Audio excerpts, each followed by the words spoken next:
This is what you need.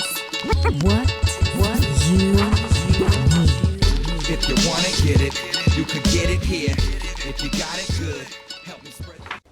Hey y'all.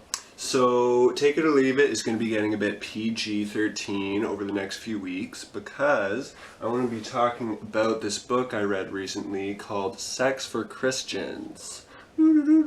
As you can tell by its sort of old and cheesy looking cover, it was made a while ago in the 1980s, I think, but I found it was actually a pretty good read, informative, and sort of stood the test of time a bit. It didn't really matter that it was 30 years old.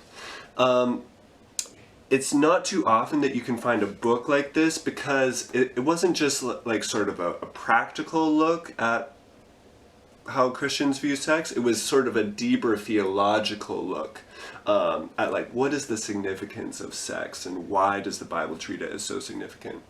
I want to talk about it, and I wanted to read it because when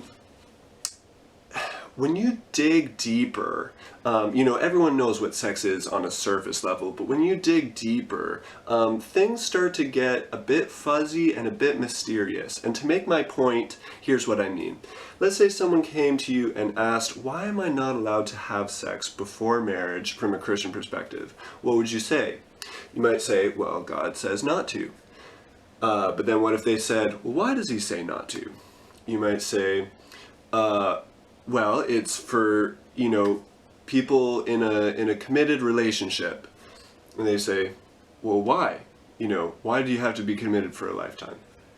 And you say, well, because, sex makes people feel attached and feelings get hurt when you go your separate ways. Well, but doesn't that happen in just normal dating? Should people never date because they might break up? And you might say, well, sex, the Bible says that sex makes two people one. They become one with each other. Well, like, what does that mean? Like,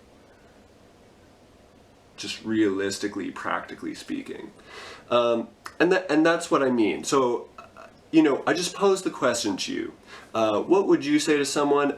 I just think it's actually harder than you might think to give like a really good practical answer. See you next week.